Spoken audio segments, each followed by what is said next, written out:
that could make a potentially bad situation worse or turn a good situation bad really quick. Have you had that happen? Yeah, I've seen it happen. I was at a paranormal conference at a haunted hotel probably 15 years ago, and these two women were in one of the hotel rooms, and one of them says, "You're dead, right?" And when they went back and they played the audio back, you hear this woman go, "You're dead, right?" And this voice comes back and says, "No, you are."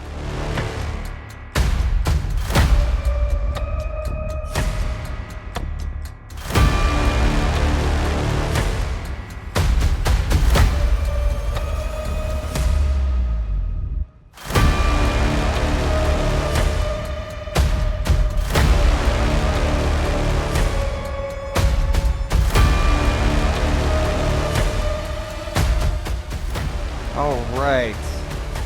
Clarissa Vazquez, welcome back to the program. How are you doing today? Doing great. Good. I'm happy to be back.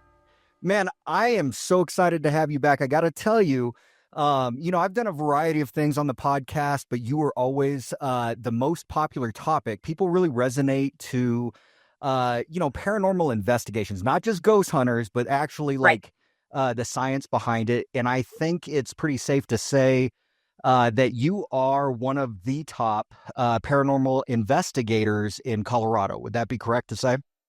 That's a pretty safe assumption. I think I certainly have longevity in the state. Okay. I've been doing this for about 30 years. So, I'm one of the longest running investigators in the state. Well, I think that's amazing. So thank you for coming back again. We've got some interesting stuff to talk about today, as well as a new book that you've come out with. And I know we're really excited to dive into that. Before we do, viewers and listeners, thank you for joining the Mugshot Podcast again. Be sure, if this is your first time here, to like and subscribe. And let's go ahead and let's jump in. So first things first. Now, Clarissa, after our last talk, you were nice enough to provide me with some of your books. And I found that I just didn't have the background in paranormal investigations. To me, everything was what I see on Ghost Hunters, right? It's you walk around, you listen through some static, something talks to you, and you're like, oh my God, I've got a ghost. But I think I learned a lot more than that in some of your books. And one of the things I liked, I got two of them here, and I've got questions from both of them. We'll get into it a little bit later. Okay. But one of the ones that I really liked that I wanted to talk about was the Debunking Common Paranormal Myths, Exploring Psychosomatic Pareidolia. So this one right here, viewers and listeners, I highly recommend this book. So Clarissa, I know that you have a solid background in this, and now I like to think I at least have a rudimentary knowledge. But for our listeners that have never heard about it before, can you tell us about pareidolia? So pareidolia is the scientific term for what a lot of people in the paranormal field call matrixing. And so it is the brain's ability to make a rational conclusion out of incomplete data. And the easiest way to describe it is when you're looking up at the sky and you see a cloud formation that looks like a bunny rabbit, and your brain tells you that it's a bunny rabbit. Clearly, there's no bunny rabbit in the sky, but your brain is finding familiarity with that pattern. Okay. And so, in essence, that's what pareidolia is. And unfortunately, it's a really common phenomena in paranormal research because a lot of people are so eager to get some kind of data that indicates paranormal activity, whether it's ghostology, ufology, cryptozoology. They're so eager, their brains they'll automatically deduce every sound, every shadow, and tell you, that you're experiencing paranormal phenomena when 9 times out of 10 you're not. Sure. So essentially, I hear the bump on the wall, and maybe at some point someone said, well, man, some stuff happened here. Boom, automatically my mind goes to it's ghosts, but it could be any number of things. Right. I got to tell you, I had something happen to me the other day that was kind of funny. I have a poster. In fact, it used to be up on this back wall back here used to be the light up Elvis poster, and Oh, I yeah. put it in a different room. Mhm. And anyway, so it is connected through a cord. And at some point during the night, the cords came disconnected and this thing hit the wall. Boom, boom, boom. And I got to tell you, I was startled, right? And Mhm. so the first thing that came to the first thing that came to my mind was someone is in my house. I always have that problem. That's what always comes to my mind. But then when I walked in there and I saw nothing was in there, I said, okay, well, what happened here? And it took a little bit of investigating to say, well, wait a minute, it was this cord. I really had to have a deliberate effort to try and deduce or debunk whatever it was Right. that I was going to say.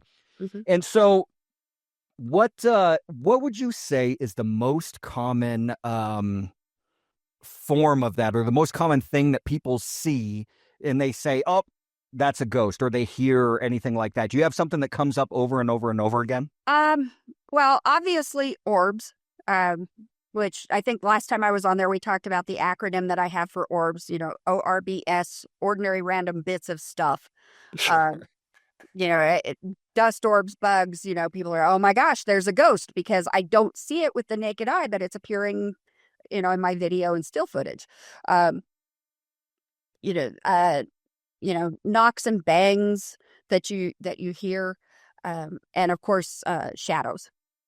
Shadows are really big for pareidolia because, again, it's that incomplete data. So, the tree branch that's waving around outside can make it look like there's the shadow of a person, walking down the hall or walking, behind you in the room or what have you, when really it's naturally occurring phenomena and your brain is trying to find familiarity in that incomplete data. Okay. And on the shadow aspect, now, I know that we've had some funny conversations about, like, again, the ghost hunters and ghost adventures and stuff like that. I do enjoy watching ghost adventures. It makes me laugh from time to time. But in a few of their newer episodes that have come out, they had cameras that would capture a shadow on the wall where there was no one walking and there was no windows or anything for light to access. I mean, so have you ever run into a situation where maybe there is actually some sort of shadow thing that you can't debunk? You think it may actually be paranormal to some degree? Yeah, absolutely. And that's where equipment like the laser grid come in handy. Because if you've got the laser lights pointed at, say, a wall, and you see something, that breaks those lights, and it's briefly illuminated, then you've potentially got something. Um, but Sure. you know, uh, and there's also new equipment coming out all the time. All the time, there's new equipment coming out, and uh, there are shadow detectors. There's geophones that detect vibrations. You can put one on the floor and drop a cotton ball and it will light up.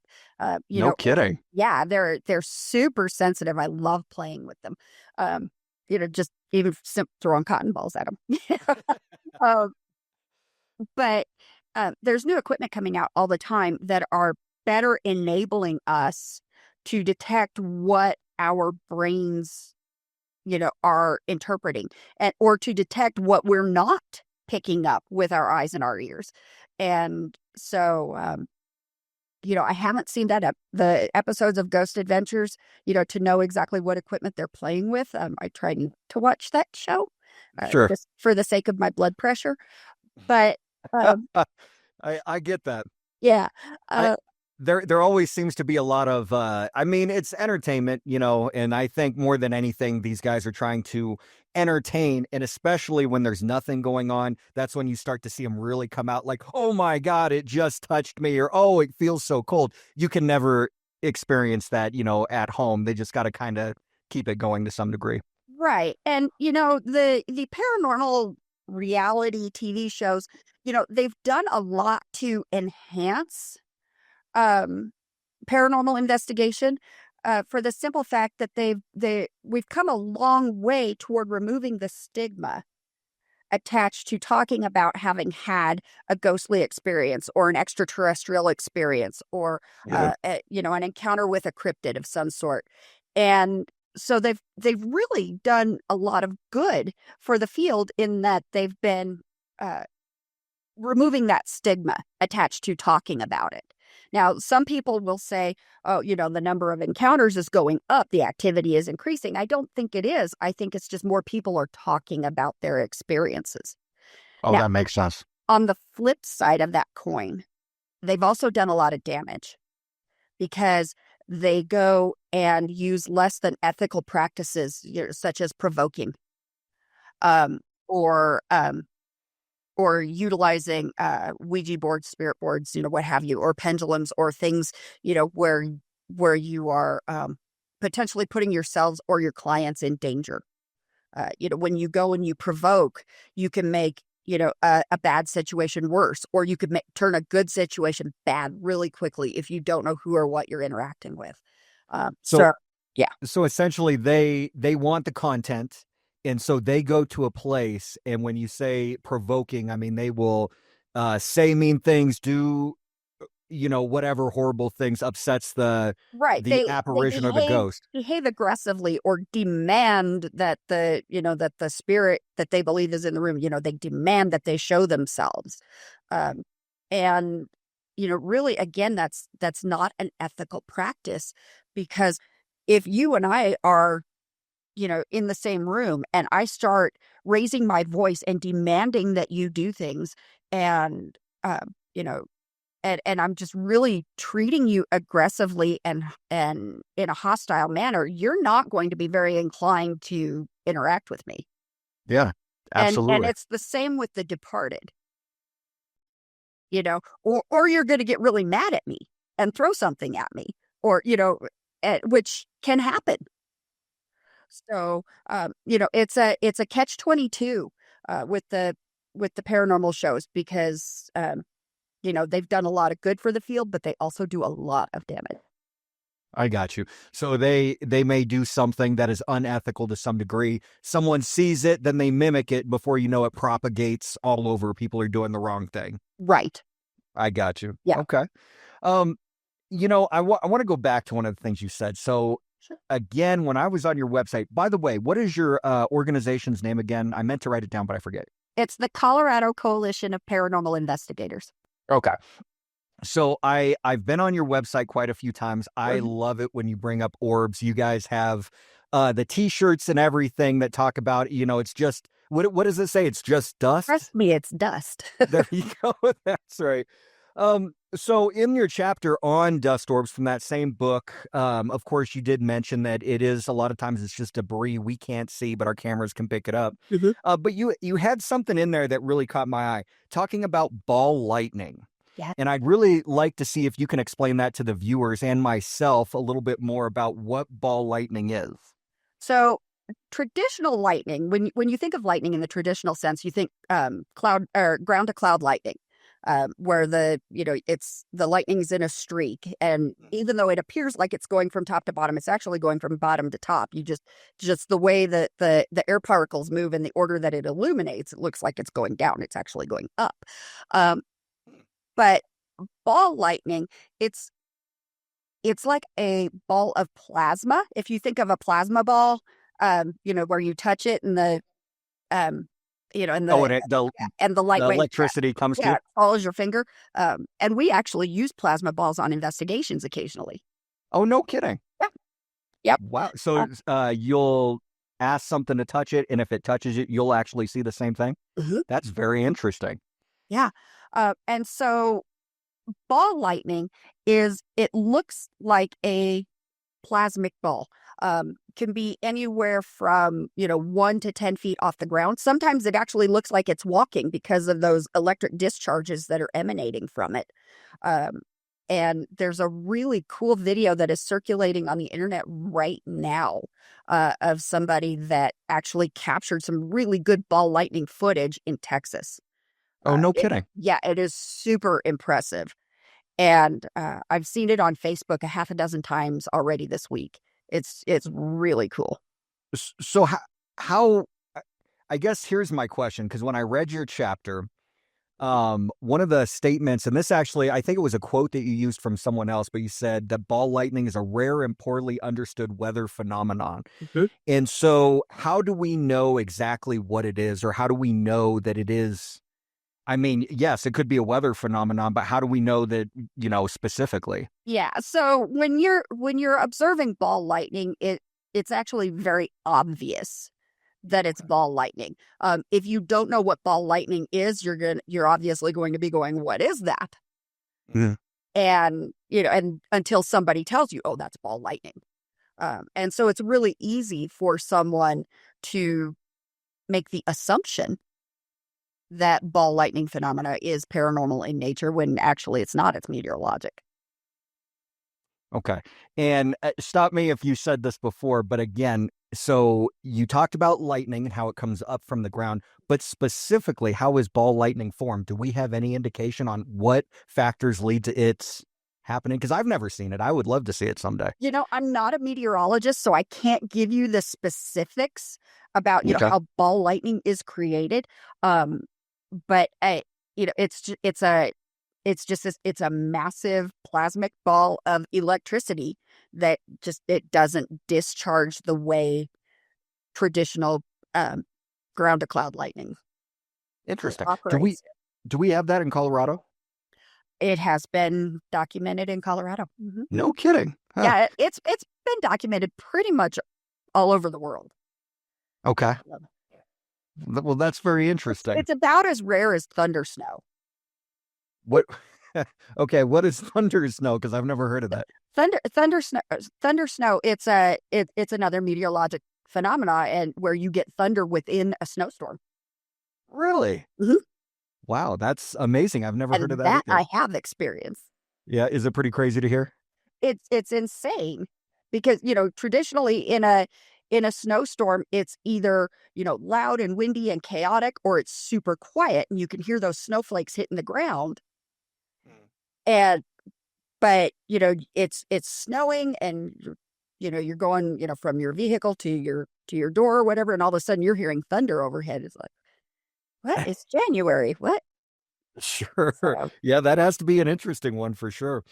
I So when we talked a little bit earlier today, I know that I was just curious, like the tools and stuff that you use, and you mentioned that you had a few gadgets with you. Can you show us some of your gadgets? I'd love to see what you're using. yeah, I have a couple of them. I mean, obviously, I have an entire arsenal. I've already mentioned, the laser grid, and I think the last time I was on your show, we talked about the SLS camera.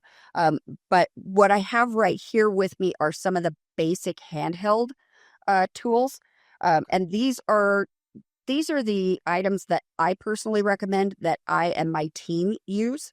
Um, but other people have different preferences. Um, the first one is the standard Mel meter. This is the Mel 8704. It's the standard. It's not a hybrid. Doesn't have any of the fancy bells and whistles. But what it does do, it measures electromagnetic fields and their fluctuations. It's also got a thermocouple on here, so it can measure ambient temperature. And a lot of Interesting. investigators, they'll use the laser pointer thermometers when they're investigating, but that records surface temperature. So if you're having temperature phenomena in conjunction with other potentially paranormal activity, you want to be measuring the ambient temperature. You want the air temperature, or as opposed to the whatever the wall is reading across the room from you, wherever that laser dot is hitting. Okay. And it's also got a red flashlight on it, which is a nifty feature for two reasons. Number one, using red light when you're in the dark helps to preserve your night vision. Oh, okay. Yep. And so if you're using white light and you're turning that light on and off and on and off, it takes a while for your eyes to adjust. But if you're using red, your eyes don't have to adjust the same way. So it helps to preserve your night vision. And it also helps to enhance any night vision cameras that you're using. It gives an additional red light source if you're using infrared or full spectrum cameras. That's really interesting. Yep. So this is the Mel meter.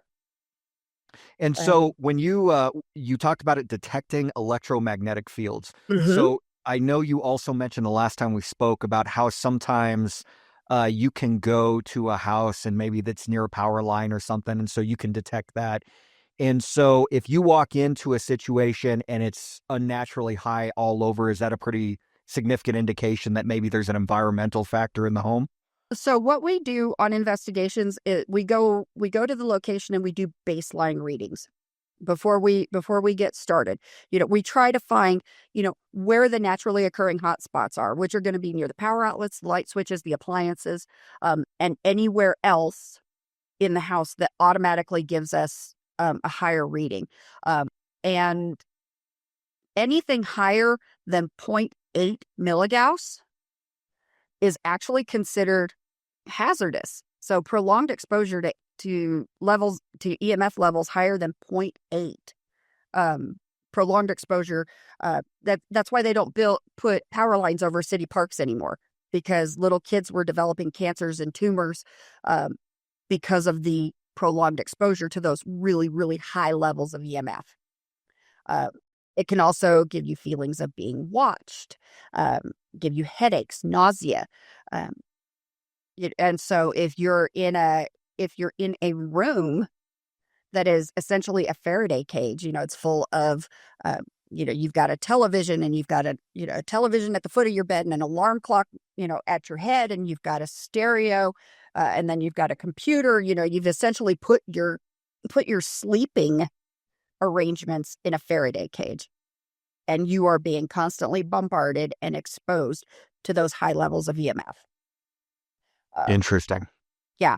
And so we'll go through and we'll do our baseline readings. And then throughout the investigation, as we're going, we'll take readings and we'll log. It's like, oh, hey, we've got a reading of 11.6 here, where during our baselines it was 0. What's going on? Has the temperature gone down in conjunction with that 11 points, with that elevated reading? Is it staying consistent? Is it fluctuating? Is it going up? Is it going down? What changed? Sure. Um, and so if we're in that room and we've got that EMF change, in conjunction with potentially a temperature change, or we go back and we're listening to the audio recorder, and lo and behold, we've got an EVP at the same time that we detected that EMF spike or that temperature fluctuation, that validates all of the data that we've got. I got you. So you have multiple data points that you can go off of. It's not just one thing, Absolutely. it's multiple. Yep. Okay. Well, and one more time, what is that called? This is the Mel 8704. Mel 8704. Yeah. Okay. Anybody in the field, they just know it as the Mel meter, and they're Mel. about $100 no matter where you go to buy them. Oh, nice. Yeah. Okay. Yeah. And what's the next one you got for us? The next one is the audio recorder that I and my team use. This is the Zoom H4n. Zoom has other models that are out there, other newer models. This one is our favorite. It's older. You kind of have to look to find them now. They are still out there, but you kind of have to look to find them. They're about $250. Obviously, they record in stereo. Interesting. Yeah. And so one of the neat things about EVP, which is electronic voice phenomena, it's a voice that appears on your audio recording that you did not hear with your ears at the time that it was recorded. If you heard it with your ears at the time that it's recorded, then it's a disembodied voice. But if you don't hear it at the time it was recorded, then it's an EVP. And so we love this unit. This model, we absolutely love it. This is the third one that I've had. Really? In my career. Yeah. I use them so much I wear them out. And they operate with an SD card and a couple of AA batteries. And yeah, and again, they record in stereo. There's different channels, different folders you can put things in, all on one device. And So when you're actually recording, Mhm. is there something on the screen that will show you when a sound is picked up that you maybe didn't hear, or is that later once you're re-listening to it? That's when you discover these EVPs that you weren't aware of. Right. So it'll give you it's loading right now because I just turned it on. So it'll give you a timer countdown of how long you've been recording, and then depending on the setting, it may and again it depends on the model that you've got. Most of the time it will not give you something, or because all of the ambient sounds, I mean, even you breathing, it will pick this up. It yeah, Oh, really? It's that yeah, good, huh? it's that good. I went on a first date uh, a while back, and on this, we went to dinner. We're having, great time. I gave him a copy of my ghost hunting in Colorado book because he had expressed an interest in what I do, and so I gave him a copy of that book. And uh, after dinner, I'm like, "You want to go ghost hunting?" He's like, "Yeah." So we went to this little tiny cemetery, Potter's Field in Grand Junction. I wrote Okay. about it in the Ghost Hunting in Colorado book, and we're out there. We weren't out there, I think, maybe 30 minutes. Wasn't very long, and had this out there, had it running, and we're just having a conversation. We weren't even asking EVP questions, which your standard EVP Really? questions are: is there anyone here? Can you tell us your name? What year is it? What's your favorite color? You don't ask, you always ask in the present tense. You don't say, what was your name? Or, or you don't give any indication that they're dead, because if they don't know that they're dead, Yeah. how would you feel if I walked up to you and said, what is your name? And you're, well, my name is Chris. Well, how did you die? And you're going, That would be concerning. I'm not dead. Absolutely. Right. So that, again, that could make a potentially bad situation worse or turn a good situation bad really quick. Have you Uh, had that happen? yeah, I've seen it happen. I was at a paranormal conference at a haunted hotel, uh, probably 15 years ago. Uh, and these two women were in one of the hotel rooms, and one of them says, you're dead, right? And when they went back and they played the audio back, you hear this woman go, you're dead, right? And this voice comes back and says, no, you are. Wow. So basically like a threat or Yeah. something like that. Yeah. Wow, that's pretty scary. Yeah. And so on this date, we're out there for about 30 minutes. And uh I, again, I'm still a college student, like I was the last time I was on your show. And so, Sure. I was busy with homework and, working two jobs and everything. I finally get, some time to go back and listen to this audio footage. And I'm like, oh, no way. No way. And so I send him a text. I'm like, you need to come over to my house and listen to this audio.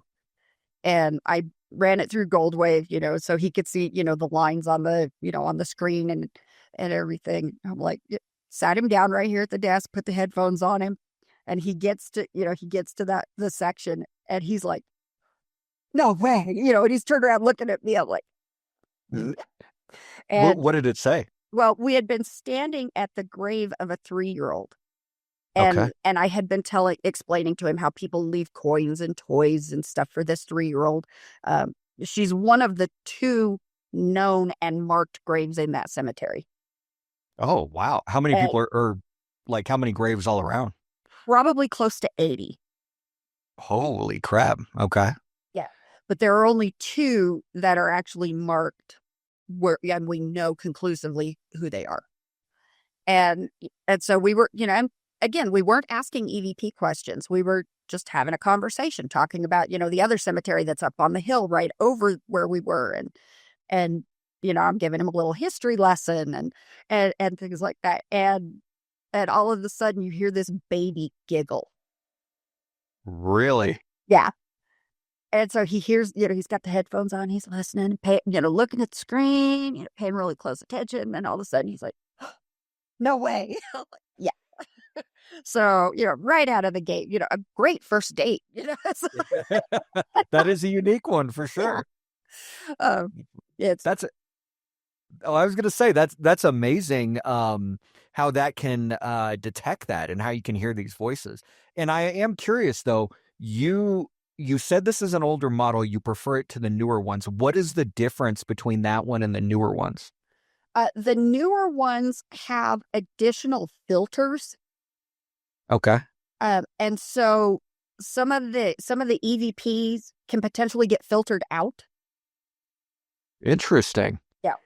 Whereas, the older model, it's more sensitive, I guess, because it doesn't have all of those fancy filters, that give you that pristine, CD quality sound.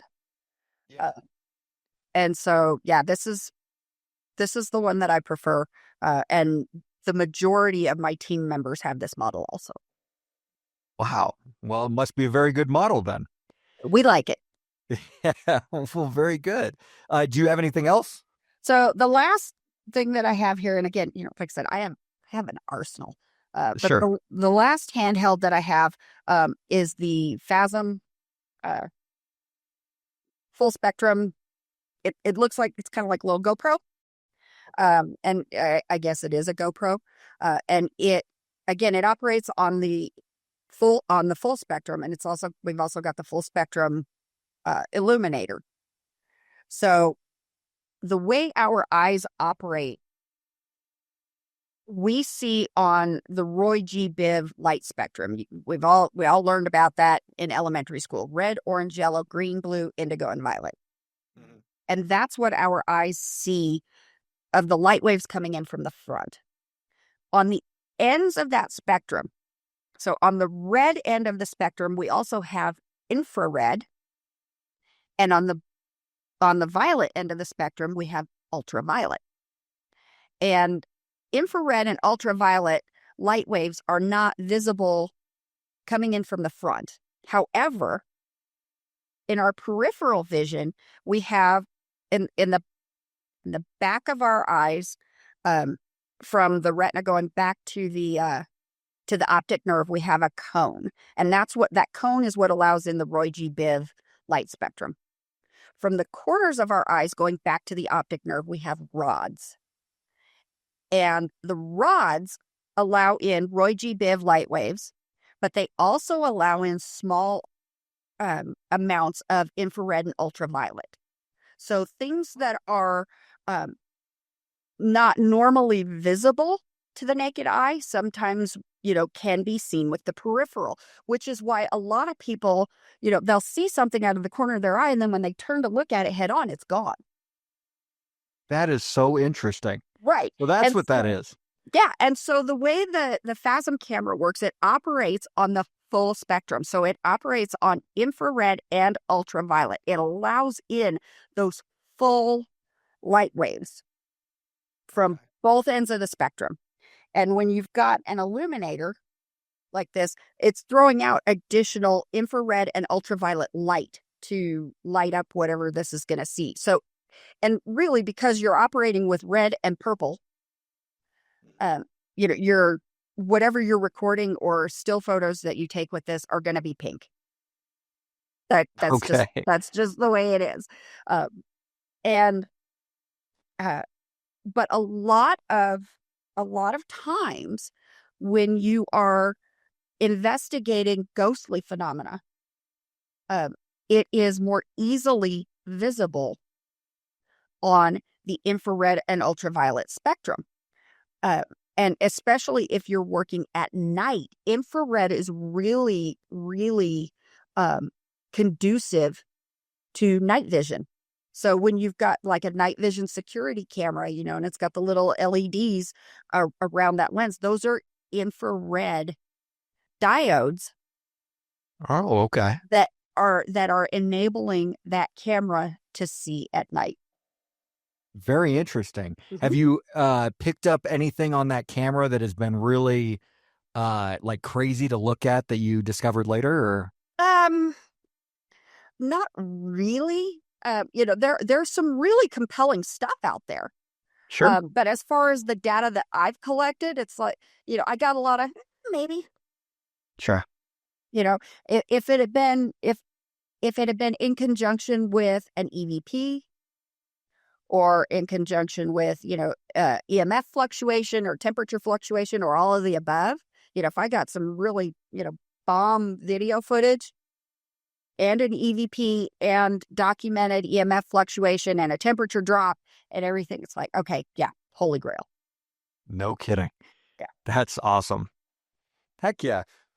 Well, so I tell you, I wanna talk a little bit about your second book, which, by the way, so I think this is the one that you brought up before. Hey, there we go. Got a copy of it for everyone to see. Ghost Hunting in Colorado.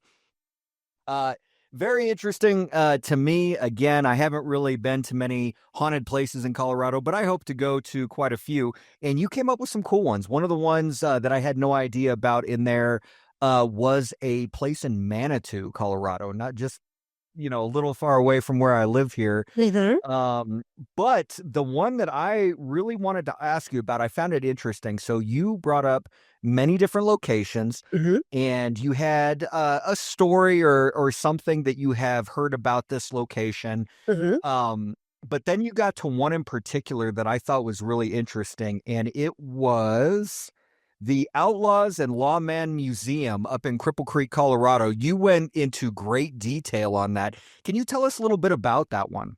So the Outlaws and Lawmen Museum, obviously when you think of the Wild West, you think of, gunfighters, and I also wrote about Doc Holliday and Kid Curry in that book. But you think about, the mining days and, shootouts and, gunfights and, all of the, women wearing bustles. I mean, it's Colorado. It's Colorado history. It's awesome. Sure. And a lot of those places that are still standing because of that time period, they do have some paranormal activity associated with them because of a phenomena called GPT, which is Geographic Psychic Trauma. And What's that? it is where an energy imprint where a death has occurred so suddenly or so violently that an energy imprint is left, either on the geographic area or on a nearby object.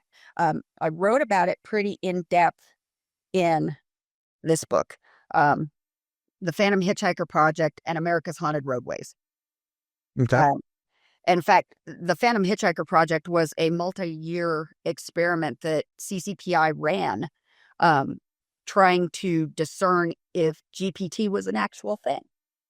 And what'd you come up with? It is. Really? I'm not going to give away all the details. You got to buy the book. But Fair enough. but yeah, GPT is a very real thing. And so when you go into locations like the Outlaws and Lawmen jail and museum, you've got to think there was a lot of trauma that happened within those walls. And so it makes absolutely perfect sense that some of that energy has remained. And so when we think about that energy, that is what we most closely associate with residual hauntings. So it's not necessarily a ghost per se, because it's not conscious or, aware of its existence or your existence, but it's more of an energy imprint, kind of like a CD on repeat. Just plays over and over and over. Or a tire track in the mud. The vehicle is gone, but the track remains. So like when you, just as hypothetical, you hear it on TV shows and whatnot, but you hear about a ghost that always shows up at midnight and jumps off the bridge, never interacts with anyone. That would be an example of that. Absolutely. Okay. That's textbook residual. Well, so I am so happy that you brought up residual hauntings, because that leads me to another question. In that book, you happen to talk about limestone quartz and magnetite, and that they affect or they help create residual hauntings. How do you determine that, or explain that a little bit to us? So the piezoelectric phenomena, limestone is a lot of investigators believe that limestone is a really good conduit for ghostly activity. And it's actually not. Really? Yeah. Granite that has high levels of quartz, that's a better conduit. Quartz, is scientifically proven to amplify radio waves, I mean, they use it in really old radios, uh, you know, like transistor radios, have a little quartz in there. And so Sure. we know that quartz can amplify energy waves. And Okay. so areas that have a really high granite concentration, and granite has quartz in it, are more conducive than, say, limestone. Limestone is comprised of, the skeletal remains of dead sea creatures. All right, that's really what limestone is. There's no quartz or other gemstone quality materials within limestone. It's pretty dense, so to speak, and just really isn't a good conductor of that energy. So there's still a lot of testing being done on that phenomena. There's a great documentary called The Stanley Effect that Okay. talks about how the geological composition of the area can enhance ghostly phenomena. Well, and I think you even brought that up. You said earthquakes, right? In the book, you mentioned how earthquakes happen, and all of a sudden you see a spike in people saying, "Hey, I saw something scary." Hmm. Okay. Yeah, and so it doesn't take much to stir things up. We get called in a lot for, like, people are renovating a home or renovating an office or renovating a church, and all of a sudden they've got strange things happening.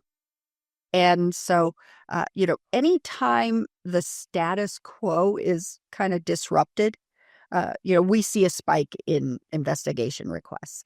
And and the same thing happens with geological instability. So whenever you've got an earthquake, or you've got an area that has geothermal activity, like an underground hot spring or something to that effect, the opportunities for paranormal activity are going to increase. Very interesting. Well, I guess it pays to, if you're going to build a house, understand what is going on in that area before you build that house, is what it sounds like to me. Well, if you want to be cognizant of ghostly activity, I'd build my house on a granite bedrock. Absolutely.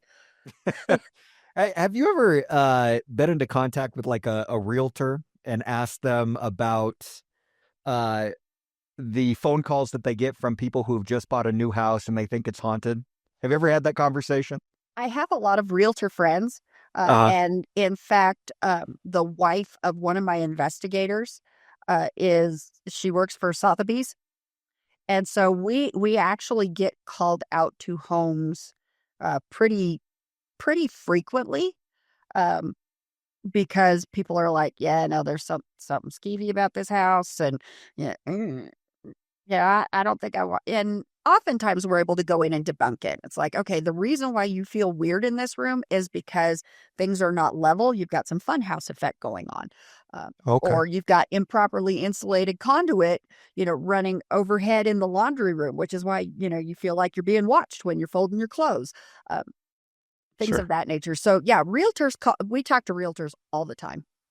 And yeah. yeah, they call us and they're like, hey, I've got this house on the market. Can you please come check it out? So that I can, or come do a blessing or what have you, so that I can get it sold. Well, it's funny because when I bought this house, I remember mine was joking around with me, and she said apparently they did something similar to her recently, and she was a little irritated about it. But apparently she had just sold this home. They moved in, and after night one, they hit her up, and they're like, "This house is haunted." And she told me that that's a fairly common thing. I know when I moved in here, I I had the same feeling as well. Like, man, something's out of place in here.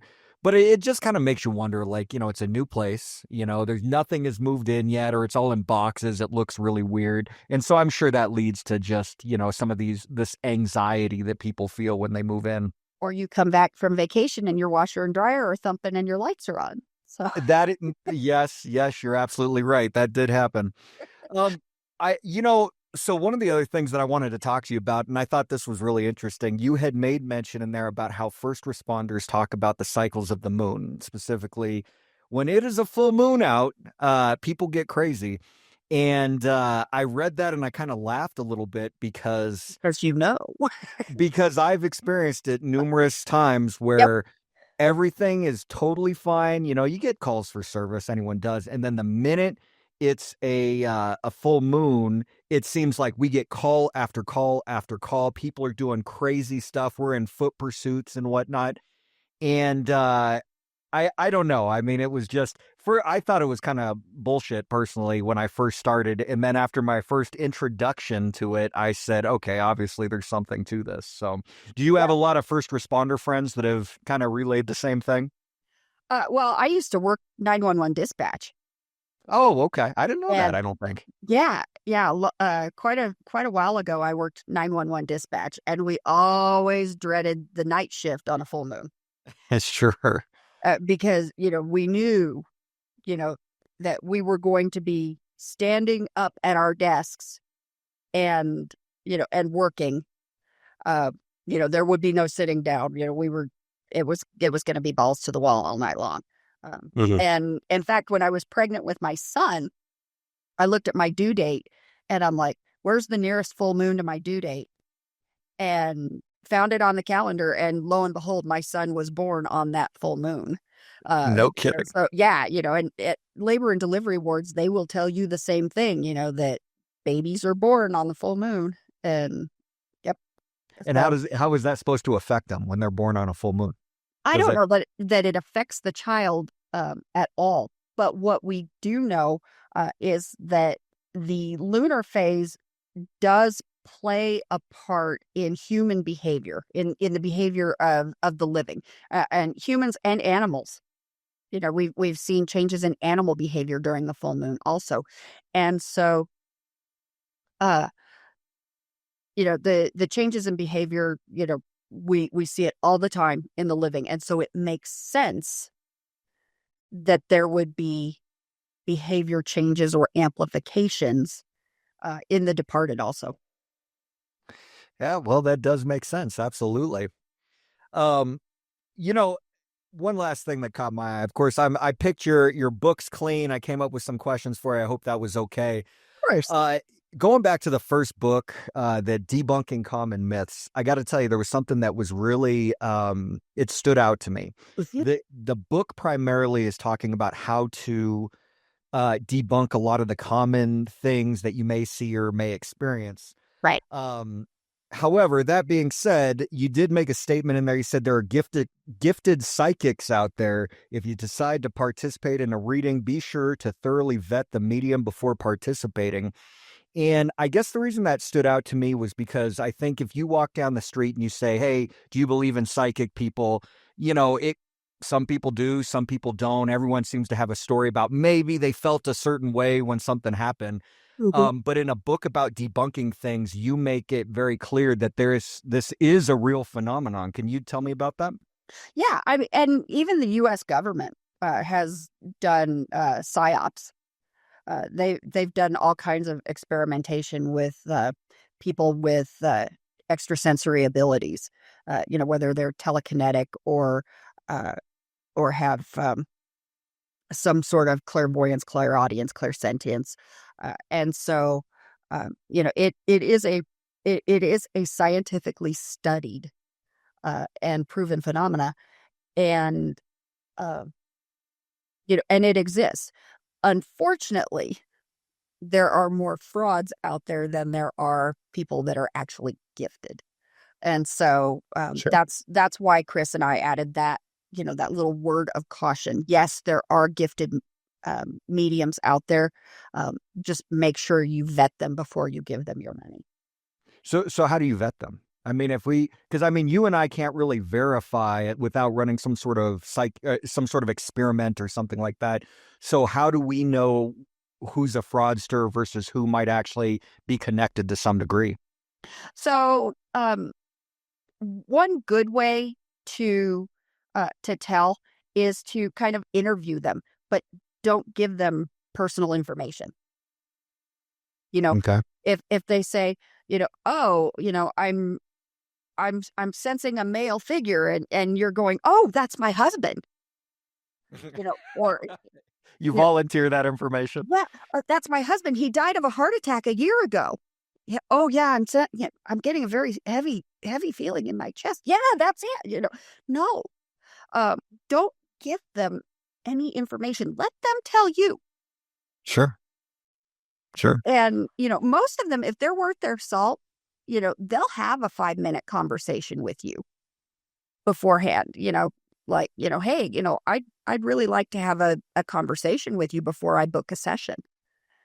And, do you have 5 minutes to talk to me about your abilities?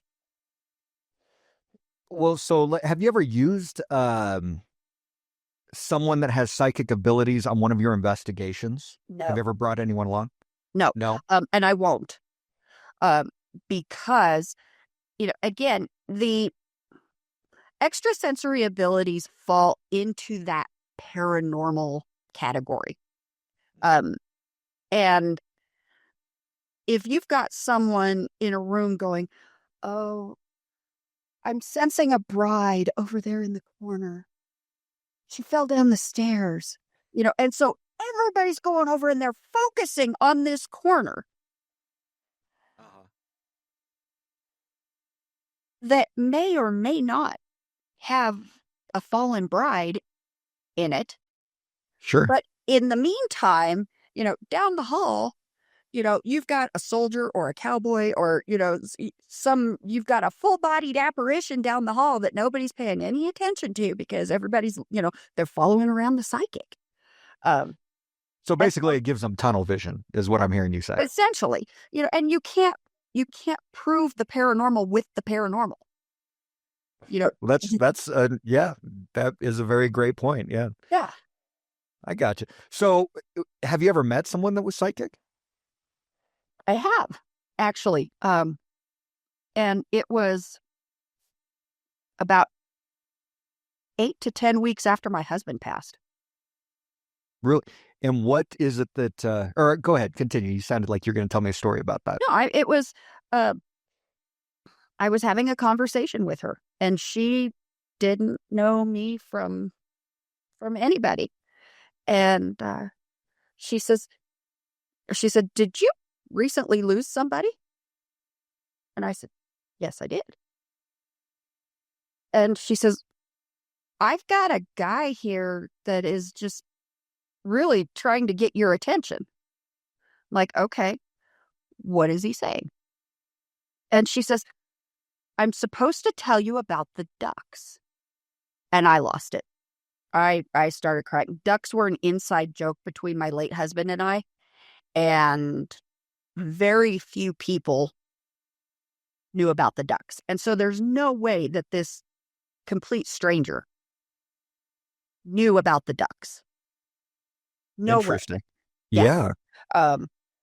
And like I said, it was an inside thing between my late husband and I. And again, as she says, I'm supposed to tell you about the ducks. And So I lost it. So he saw you guys together. I mean, essentially, is using her to try and communicate with you, and he knew the one thing that would get your attention.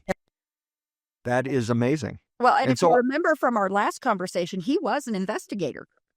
Uh-huh. And so he knew what it was going to take.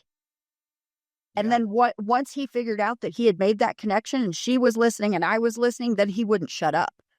I mean, for 90 minutes, this lady and I spoke.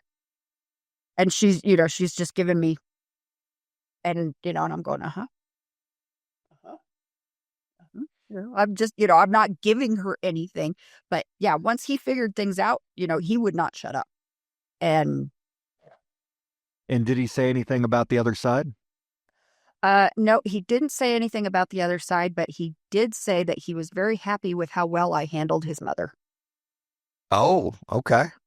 It, and that sounds like that was a difficult situation. Well, there's a reason I'm a law student now. So Wow. Okay. Well, I'm happy that you were able to handle that well. Absolutely. yeah, I do you ever listen to Sean Ryan, the I podcast? don't. I don't because I work full time in property management. I also own a small book publishing company, and I'm a law student, full time law student. So I don't have a lot of time for um, podcasts or shows or things like that. I mean, unless it's just you know background noise that I don't need to focus on. Oh, no, that's totally fine. So he, as well as Joe Rogan, Mhm. recently, Joe Rogan was as recent as I think a week and a half ago. Sean Ryan did it maybe 5 months ago. But they each had someone on that was involved in the government programs that you were talking about, the psychic government programs. Okay. There's this very interesting clip online, and we'll see. Maybe I'll try to look it up, but I was listening to this podcast and he is talking with a lady that participated and she was one of the psychics and her skill was, I think she called it auto penning. Okay. Uh Something where her hand just goes and writes Automatic down. writing. Okay, there you go. Yep. And but apparently she could also remote view, and it wasn't just a place necessarily. She could also remote view the future, the past, things like that. And he was asking her about it and she was answering as clearly as you and I are talking today. And then Sean Ryan, he is a recently converted Christian, and so he asked if she's ever gone back and looked at the crucifixion, and Ooh. she had a meltdown. It was the weirdest thing. It was on the internet where she froze and she didn't know what to say and she wouldn't talk about it. And he's trying to ask her, do you want to say something about it? Do you want to, and you should have seen her eyes darting back and forth. She was in full vapor lock. And it was really kind of jarring to listen to someone that's a chatty Cathy about all these things. And she talks about the things she remote viewed. She talked about UFOs and whatnot. And then in that one question, boom, she shut down. And I didn't quite know what to make of that. And I don't know that any of us really know what to make of that. But I'm curious. What are your thoughts on something like that? Well, I mean, as a Christian myself, and I also attend Colorado Christian University. I've often thought, you know, how neat it would be to not necessarily remote view, but to time travel, and Sure. to go back and see, um, you know, to see or even walk with Christ, back, during the days of his ministry prior to the crucifixion. To I don't know that I would want to witness the crucifixion itself, but maybe the resurrection. Uh, Mhm. Sure. Makes sense.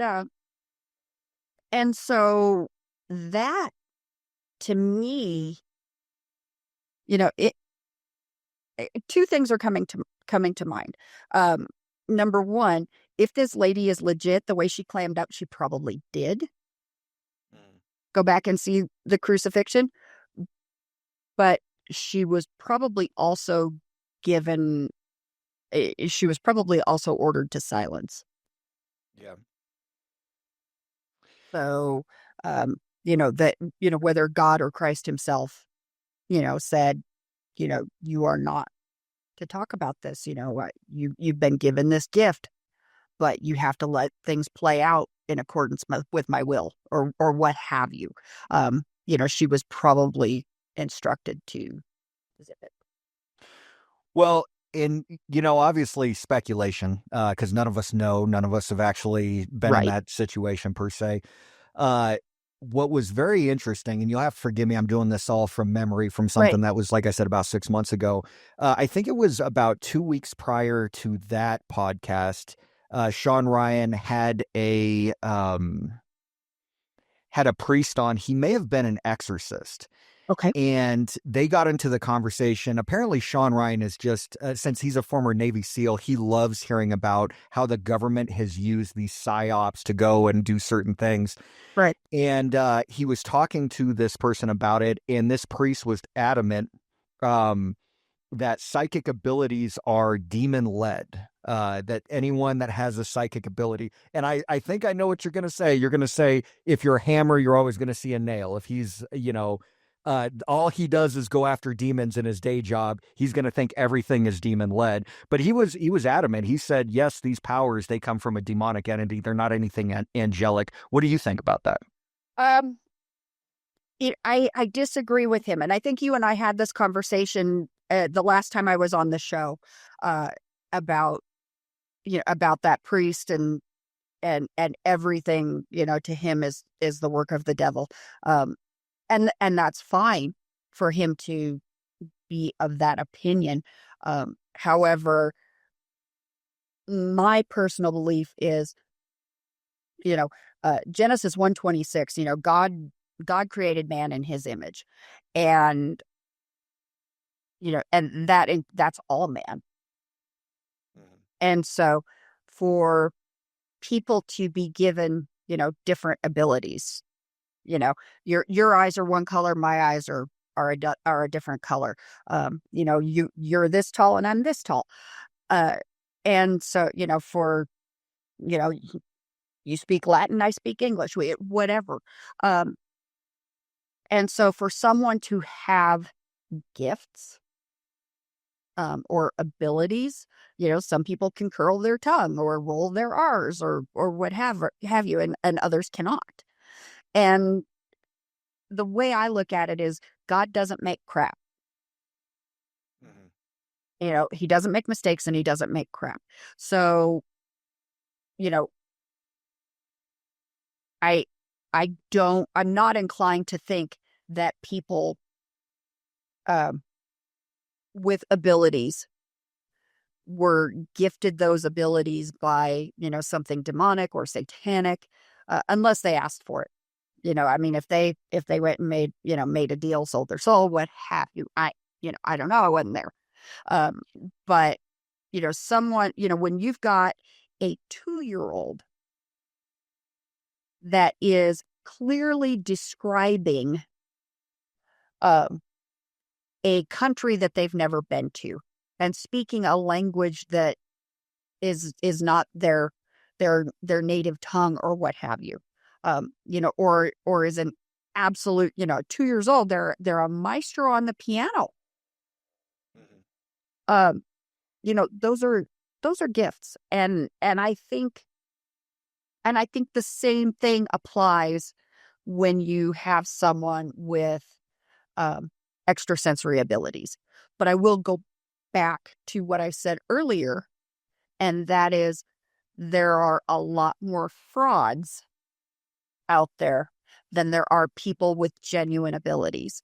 So there are a lot more people out there that say they have abilities, but they're just really, really good at reading facial cues, body language, or, listening to the people, the information that the people are just, you've got this verbal diarrhea, Yeah. like, hi, I'm a psychic. Oh my gosh, my dog just died, and can you tell me if Fluffy's in heaven?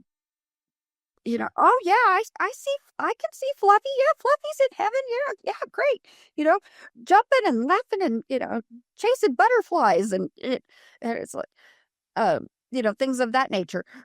Because people, they get so excited, and it's the same phenomena that I talk about in debunking common paranormal myths. When you've got a paranormal investigator, they are so, especially when they're new, they're so excited to capture data. They're so excited. They're so hungry for it. They're so eager. They want it so bad.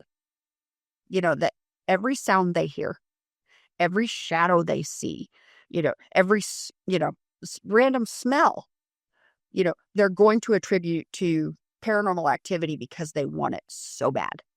And it's the Sure. same thing when you're encountering a psychic medium, especially if you're grieving. Yeah, that makes sense. That makes sense.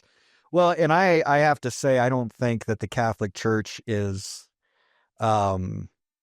necessarily a paragon of excellence, or they're not always the people that we should rely on. Because you look just historically over time, I mean, how many times have they said one group of people are the heretics and whatnot, and that clearly wasn't the case. Right. But I will tell you, if you watch that clip from Sean Ryan with that psychic who vapor locked, that wasn't doing her any favors after that discussion was had. We'll just put it that way.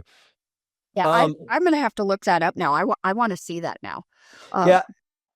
You know what? I tell you what, here, we'll go ahead. We'll throw it up on the screen. I'll probably just have to edit this part out. Stand by. Okay.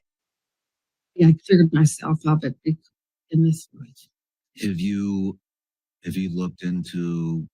tried to look into religion at all, such as the crucifixion?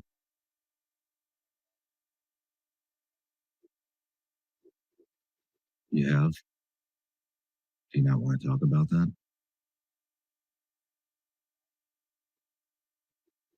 Okay. Do you want to talk about, you had mentioned you had a UFO experience. Yeah, when I was 13 years old. You see how she goes? This was another thing, too, that had happened to me. She goes right back into just being this chatty Kathy. There we go. But the one is almost indicative of trauma. So, I don't know. I almost wonder if she's legit and if she, was able to do that and explore that, if maybe she wasn't traumatized by it.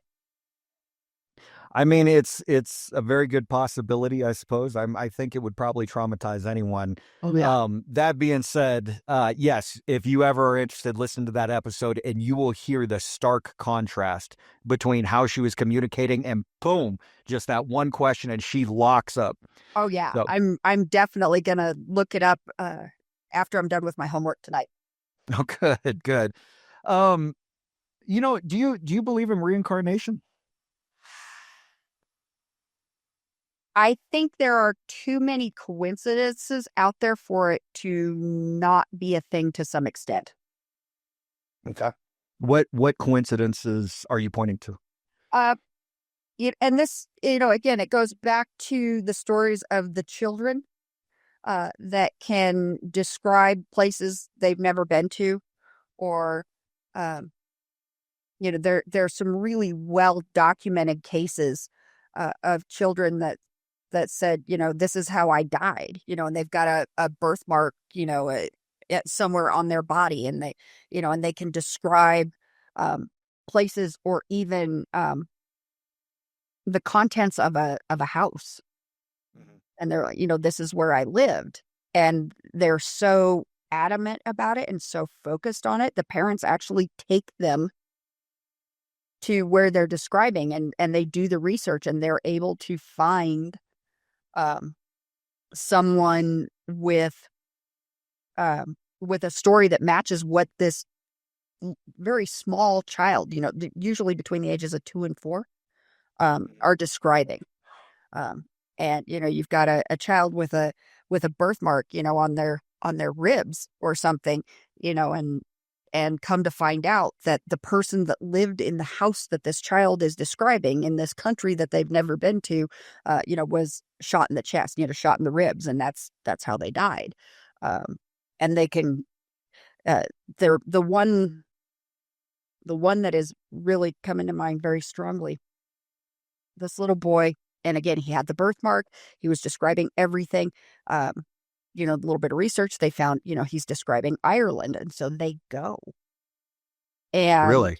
Yeah. And they talk to the descendants of this man who had died the way the child said. And they go in the house, and the kid goes, that table's supposed to be over there. And the daughter is like, when he was alive, that table was over there.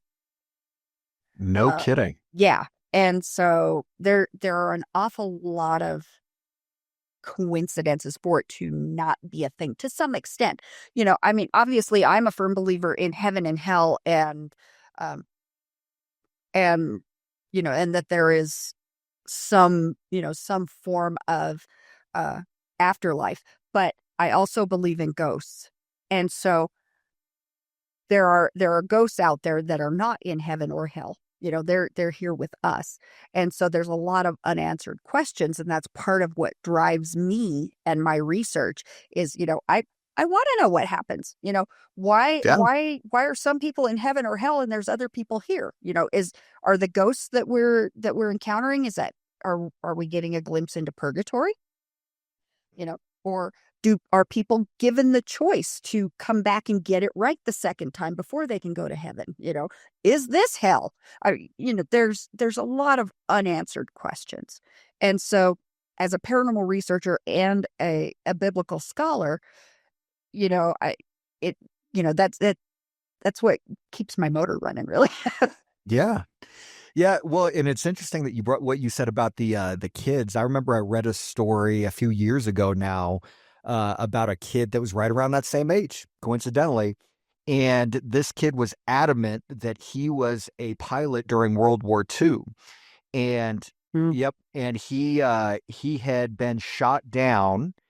And I think it might have been during Pearl Harbor. Don't quote me on that, but that's what I believe it was kind of related around. But anyway, I thought it was Midway, but yeah.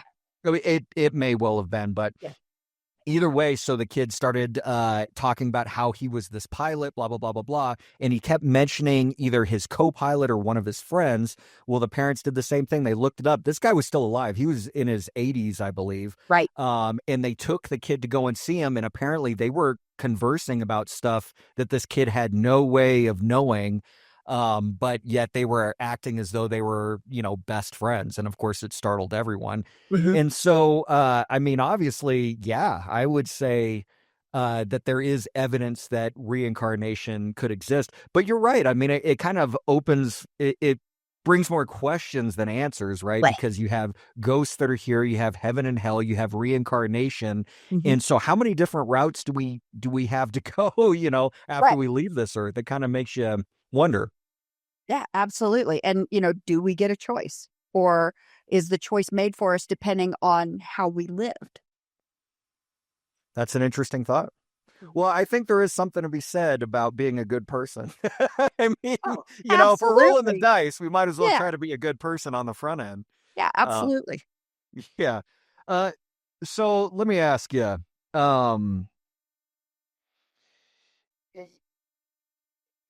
if you had to think of a time, and we may have talked about this a little bit on the last podcast, but I'm just curious, when you think back to all your investigations, what is the scariest thing that you always remember? Has there been one thing where you're like, I don't know, man, like this was a crazy one and you wouldn't want anyone else to be in that experience? Or, I mean, what do you think?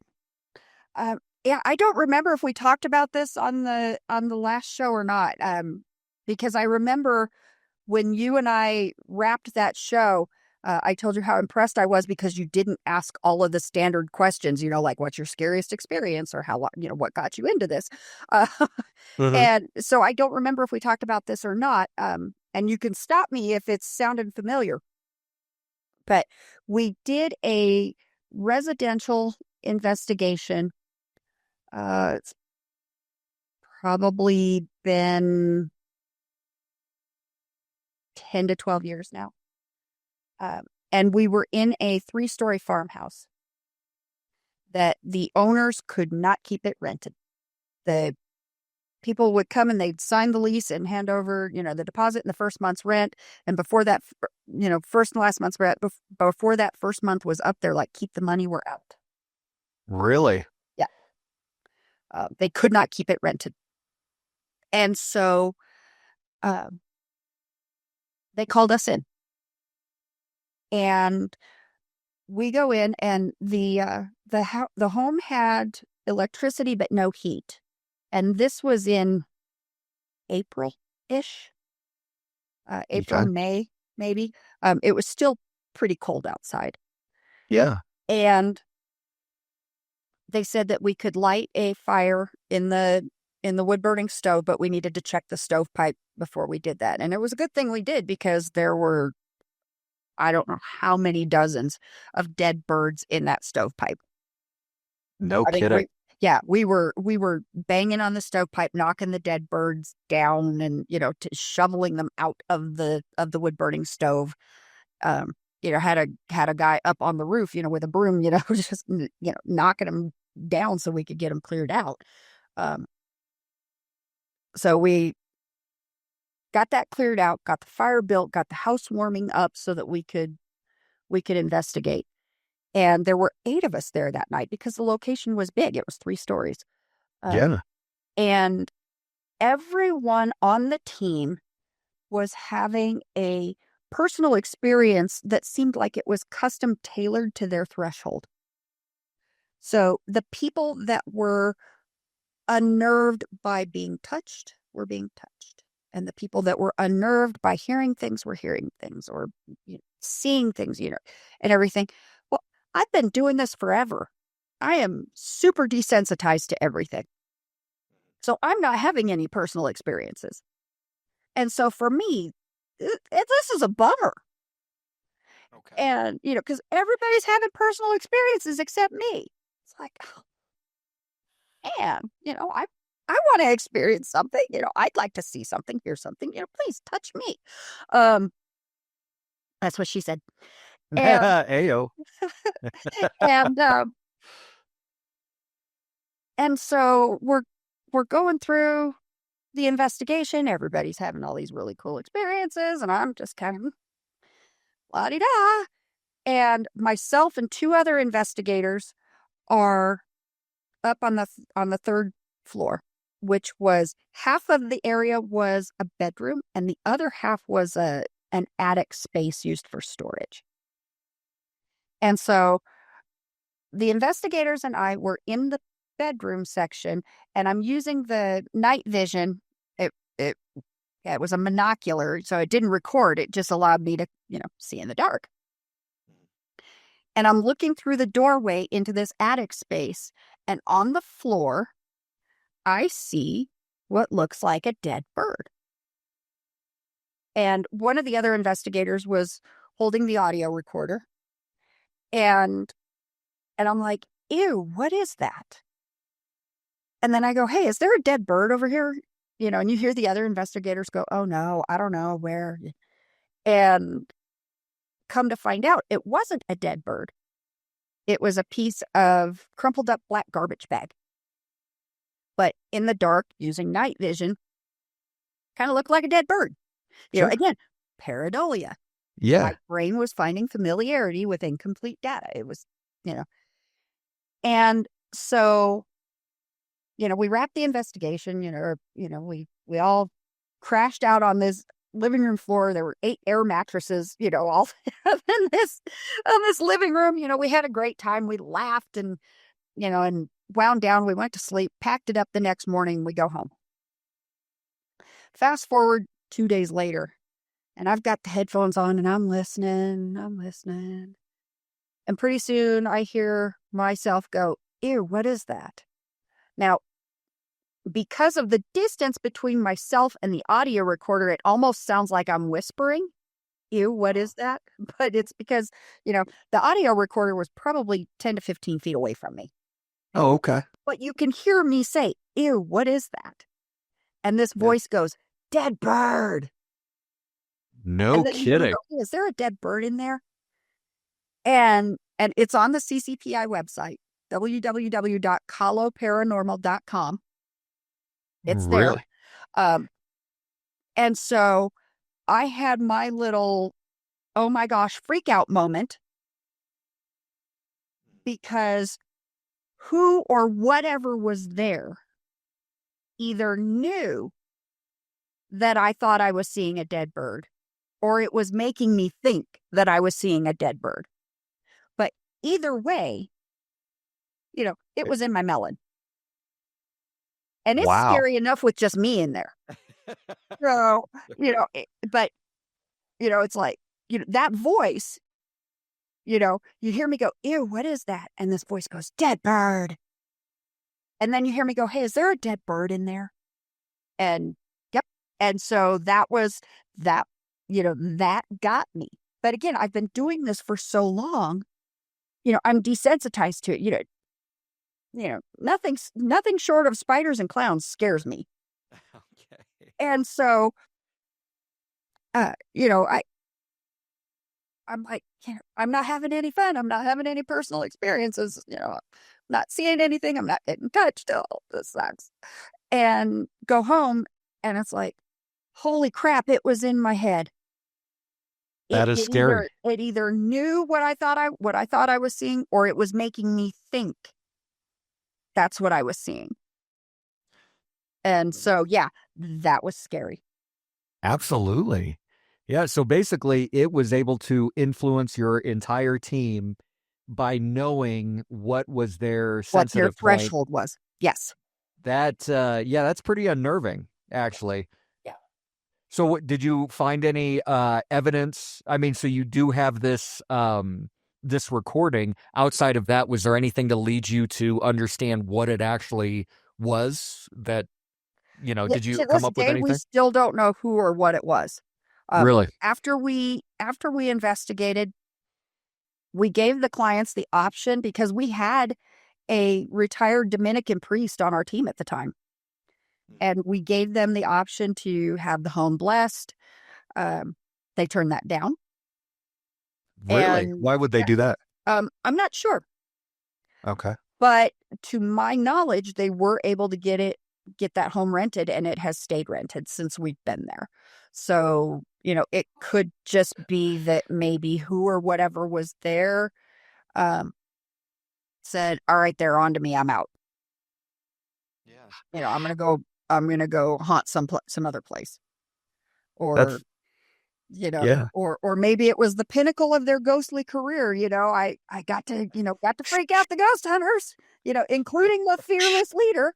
And so, yeah, almost reminds me of like some Beetlejuice action or something like that. Right? Yeah. And, so that is the scariest moment I have ever had investigating. And a lot of people, they hear that story and they think it's really benign. But if it happened to you, you wouldn't think it was so benign. Well, that's the thing. It's benign to them, but they have a different threshold or a different sensitive point that probably they would have experienced something that was really pushing at that right there. So, yeah. Right. Well, and it wasn't in their head. Yeah. Well, that's a great point, too. Yeah. Yeah. If it had been in their head, they, could have ended up, peeing themselves and crying under the table, That's. Yeah. And you know what? That probably could happen to anyone. I might be in that same position. I don't know. It could happen to anyone. Yeah. Yeah. Let me ask you this. How long did you say you've been investigating paranormal 29 activity? years. So the world is a big place. Yes, it is. And you are very experienced, and you're also very knowledgeable. What is one place that you would love to investigate that you've never been anywhere in the world? Ireland. Where specifically? Any particular castle or anything? All over. I've been able to trace my family heritage back to some very specific locations. I've found the birth and marriage records for some of I think it's my 3 great-grandparents in County Clare. So if I could go to County Clare and sniff around in there, a little bit, find some haunted hotspots, Ireland, absolutely bucket list. I wouldn't mind investigating Alcatraz as long as it's an actual investigation and not a ghost tour. Okay. Makes sense. Yeah. Because a lot of those really popular places that are prone to GPT, the Geographic Psychic Trauma, you can get in there, but you have to take their ghost tour. And so you don't actually get to investigate. Sure. So, well, if you're going to do Alcatraz, you better do it quick, because Trump just said he was going to reopen it. So I heard about that. So you're on a limited amount of time there if you're going to do that one. I know. Well, or I could investigate it after it gets shut back down. So, Oh, well, very good point. when the next administration shuts it back down, goes back to being a historical site, then maybe I can get it. Maybe there will be fresh GPT. Ah, there you go. There you go. Something to think about. Or additional ghost lore from those that were incarcerated there recently. Who knows? Sure. Yeah, like I said, Alcatraz would be a good one. I've done a lot of the really popular U.S. locations. I've done St. Augustine Lighthouse. I've done Slater Mill. And let's see, the mansion in Gardner, Massachusetts. I forget what it is. I've done, Stanley Hotel. I've Sure. been there, done that. So yeah, I definitely want to go overseas. And Ireland, anywhere in Ireland, just just give me to Ireland. I'll kiss the Blarney Stone. Just give me to Ireland. Sure. Yeah. Yeah, I bet, man, those would probably be fascinating places to investigate. I read an interesting article, and I got to be honest, I'm very big on checking publications to see if they're legitimate. And I don't know how everyone else feels, but I got to tell you, most publications anymore, they all have their spin and bias. And so it's really hard to come up with anything that's just the facts or anything like that. But I seem to recall it was like a year ago, there was an article that came out from the UK, and there was an investigator over there. And actually, not even an investigator. It sounded more like he might be a scientist, but he was saying that paranormal activity in the UK is diminishing, and that he believed that a lot of these places that were like castles and things like that had in the past said that they had significant paranormal events have since then basically evaporated, and they weren't getting anything anymore. And this was across that entire area, and they didn't know what to attribute it to. And if I can find the article, I'll send it to you. Yeah, that'd be. Yeah, I don't know if you've heard anything like that. To me, it was kind of shocking because I was basically thinking, how do you measure something that you can't quite quantify in the first place? You know what I mean? Exactly.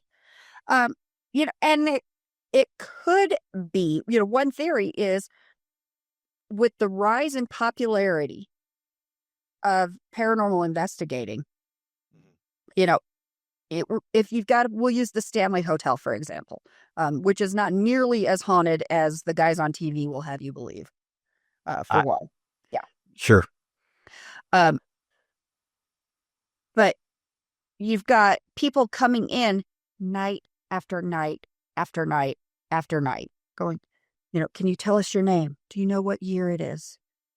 My name is Clarissa. This is my friend Chris. We don't mean you any harm. We just want to talk. Can you tell us what your favorite color is? Night after night after night after night. If they are conscious and aware of what is going on, eventually they're going to be like, peace out. Yeah, they're burnt out. Yeah. They're like, screw this nonsense. Yeah. The living, are not listening to me. They're not paying attention. Maybe they're not able. But, I'm not a dancing monkey. And so I'm going to bounce, or maybe someone with extrasensory abilities has gone in and helped them cross over. Or someone has gone in and exercised the place. There's all kinds of reasons for why, the activity could stop. And again, maybe the conditions are just not conducive. It's really hard to tell, but I would definitely be interested in reading that article. Okay. I'll see if I can find that and get it over to you. It's interesting. I was, I thought about you during one of my previous podcasts. 2 podcasts ago, I had a lady, and this is a pretty, traumatic, situation that she had going on. But over in your area, and I can't remember the specific little town that it was in, and maybe you recall it, but the funeral home that was dismembering bodies. Did you hear about Montrose. that? Mhm. Yeah, there you go. So her husband was actually in that, and she found out later that she sent him to this funeral home, and the FBI called her and said, "Hey, we found pieces of him. Um, would you like him back?" And so obviously there was a court case, and I was so happy to hear when she came on the podcast, the ladies that ran that funeral home, they were charged Yes. 15 years and 25 years respectively, but they were going to have another hearing because apparently the judges that it went to, they said, well, that's a little bit extreme. Let's see if we can do this. Since that time, I contacted her just to see how she was doing, and she said that it was upheld. So they are still in prison for 15 years and 25 years. But that being said, I started thinking about, especially during our conversation, but I did think about you during that one. I mean, we're talking, she told me that there was anywhere up to about 1,500 bodies that had been dismembered and stored in that funeral home.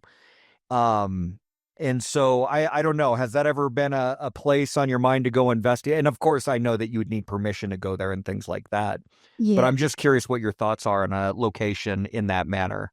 So, two-part answer. Number one, we have investigated former funeral homes. We did one in Delta it was a funeral home that had been converted into apartments. Really? And and that case was absolutely wild. What happened? I got pushed down the stairs. Oh, Yeah. oh my It God. was like somebody came up behind me and just went, you know, and pushed me right down the stairs. Um, Yeah. they had a framed copy of the Lord's Prayer on the wall near Okay. between the kitchen and the laundry room. And the EMF meters were just going bonkers at this framed copy of the Lord's Prayer. And we're like, well, maybe there's something in the wall, whatever, so we took the picture off the wall, put it on the island in the kitchen. Nothing on the wall. Nothing. Not going off. Take it over, hold it up to the frame, and it's just going bunkers. Took the frame apart, going, does it light up? Is there some kind of mechanics in here? We took it apart. It was a standard photo frame. No With a kidding. frame copy of the Lord's Prayer. Long story short, we went into the bedroom of the client's grandson. She had, for whatever reason, she had custody of her older teenage grandson. And we get into his bedroom, and there's all kinds of white supremacist and satanic propaganda all over the bedroom. And we're like, okay, we know what's going on now. And it wasn't too long thereafter, we're conducting our investigation, and the entire, all of our gadgets just start sounding. They're beeping and blinking and flashing and going, danger, Will Robinson, and the entire living room filled up with the stench of rotting meat. No kidding. And so the retired Dominican priest and I got everybody out. It's like, drop your equipment, get out. As they're walking out the door, he's, Father, Son, Holy Ghost, Father, Son, here, holy water, holy water, holy water, holy water, blessing everybody as they're going out the door. And then he and I went through and blessed that house from top to bottom. I think they had to call a carpet cleaning company to, vacuum up all the holy water that we used that night. It was just, we were just dousing the entire place, and we did get it to settle down. We got it to quiet down. But we talked to the client, and we're like, this is what happened, and this is what we found, and this is what caused it. Interesting. And So, yeah. And so, I think I remember you mentioning that specific case. So in that instance, is that just an angry spirit from the funeral home, or was that a more demonic entity? No, that was something inhuman that the grandson invited in. Really? Yeah. But that was, it was a former funeral home that had been converted into apartments. And in talking to some of the neighbors in the other apartments, they'd converted into, it was like a quadplex or something. and the neighbors were having activity too. And so we told the neighbors, we're like, look, this is what we had to do. If you start experiencing something, call us and we will come in and we will bless your unit also. And we don't charge for what we do. So we're like, this is free. Here is my phone number. I don't give anybody my phone number. Sure. Usually it's like, hit me up on socials or send me an email. I don't give anybody my phone number. And it's like, here is my phone number. If some stuff starts happening, you call me. And none of the neighbors ever did. So, whatever it was, I think Padre and I got it banished.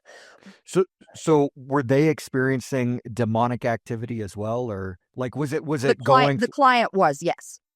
But what about the other people in the complex? So it was located just in the unit with the client in that and her one grandson. Unit, but we made the neighbors aware. So in the event that it went to their unit, it's like, hiding from us, it's like, oh, I'm going to make them think that I'm gone. And so, that's part one of that answer. Part two is, in my opinion, we have to walk a very fine line when it comes to respecting locations with trauma. Okay. It's only been in the last, I think, 10 years or so that we've started investigating Pearl Harbor. A lot of people, in bad taste, are trying to investigate the site of the Oklahoma City bombing and Ground Zero in New York. That's in really bad taste.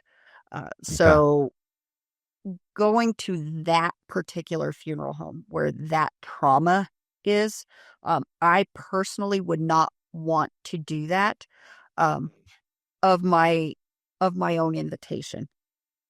Sure. Now, if the current owners call me and say, we've got some really strange stuff going on, can you help? Then absolutely. But I'm not going to go knock on their door and say, hi, I'm Clarissa Vazquez and this is what I do. Can I come sniff around your building? Sure. So let me ask you, you bring up a good point. I mean, if there is a significant incident, there is a time frame to where it's not appropriate.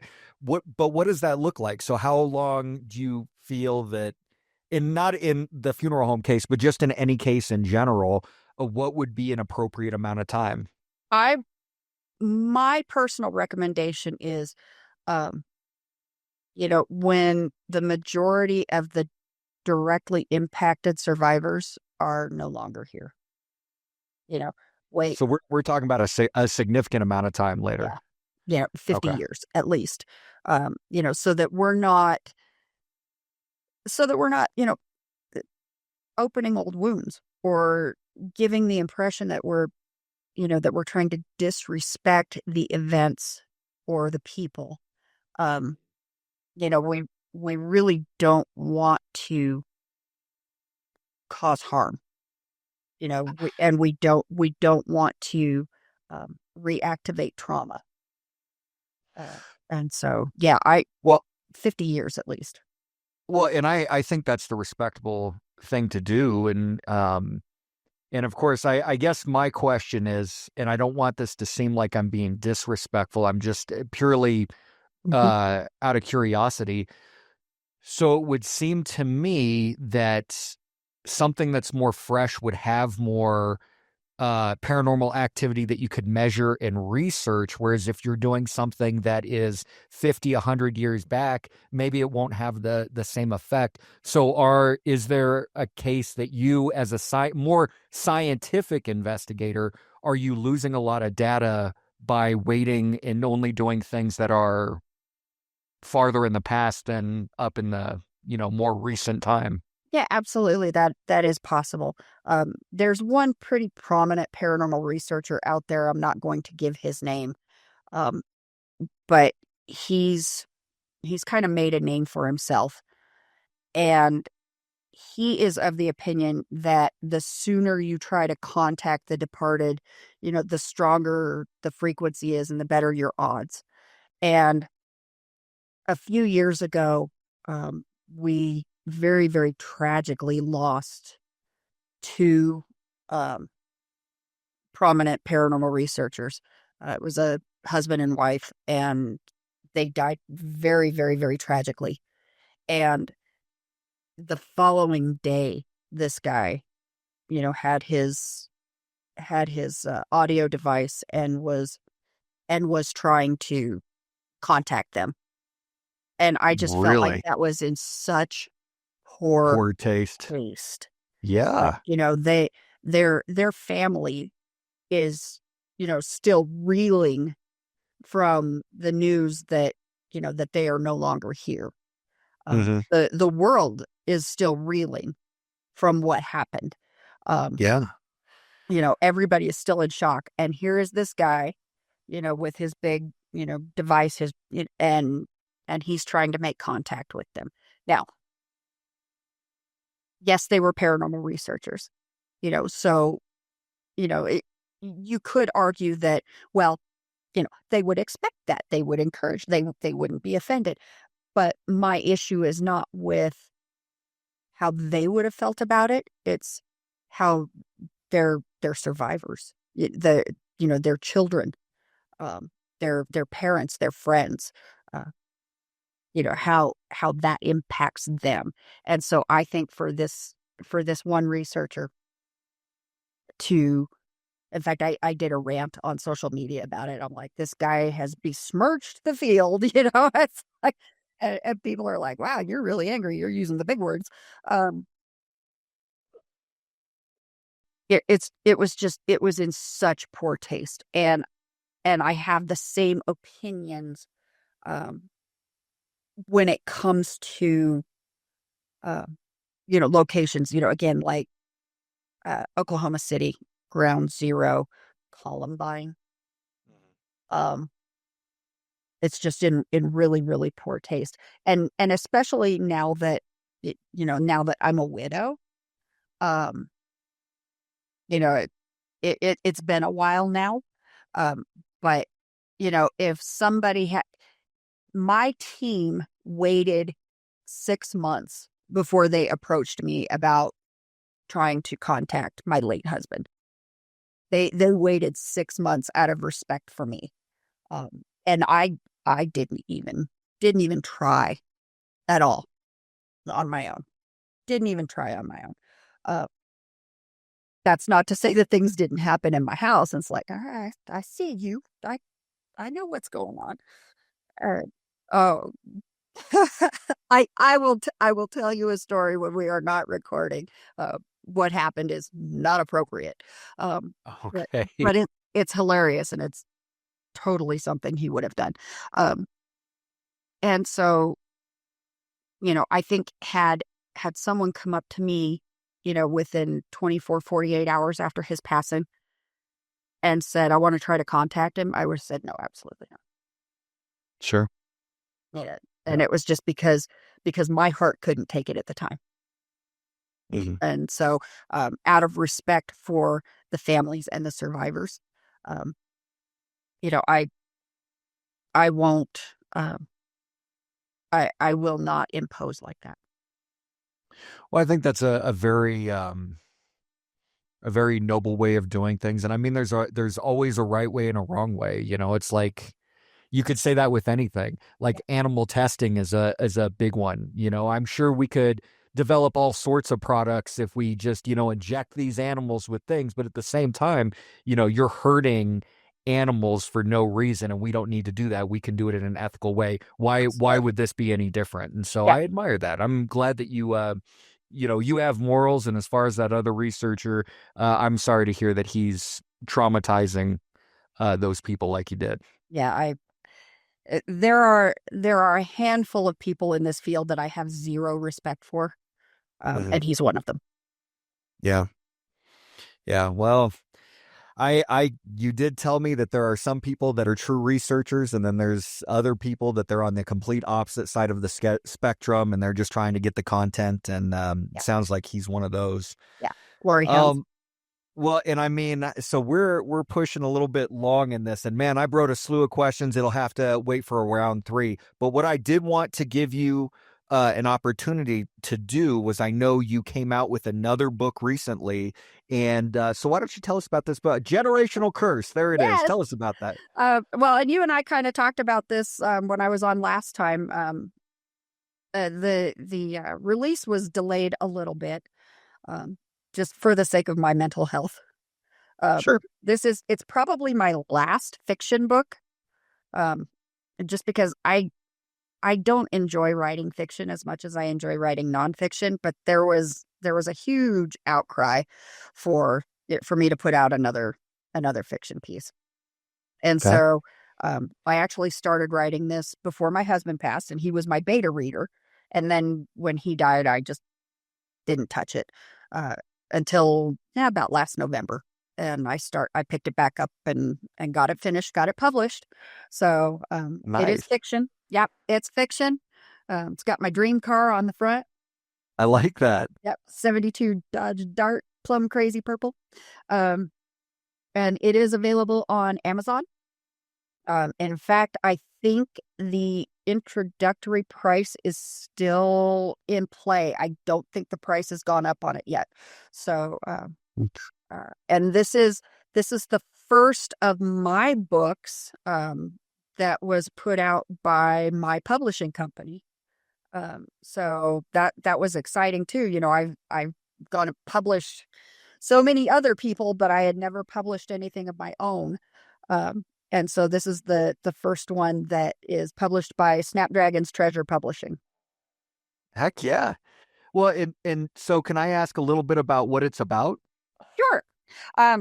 So, of course, you know, in true Clarissa Vazquez fashion, the heroine is female. You know, the lead character is female, and she, along with a couple of spectral companions, it's like the ultimate battle between good and evil. And she drives this badass car. Nice. I like that. Yeah. Yeah. I mean, it's my dream car. So, you know, of course I gotta, you know, put when you're writing books, especially when you're writing fiction, you know, you're always including an element of yourself in there. And Sure. so I'm like, Authenticity. yeah. And I'm like, you know, I've got this really strong, independent character, you know, what would she drive? Oh yeah, this is what she'll drive. That's awesome. Yeah.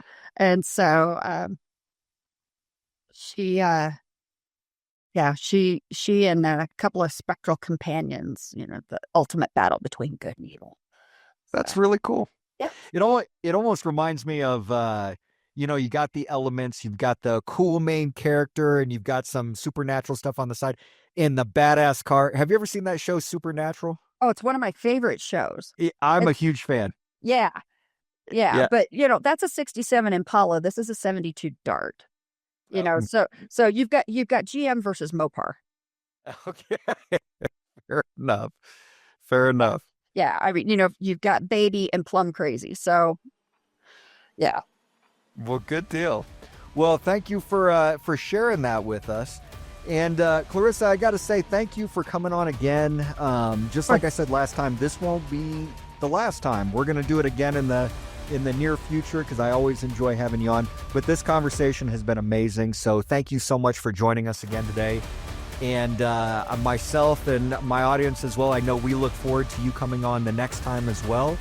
And for the Mugshot audience, thank you for joining us again. And we will see you on the next one. Have a good night.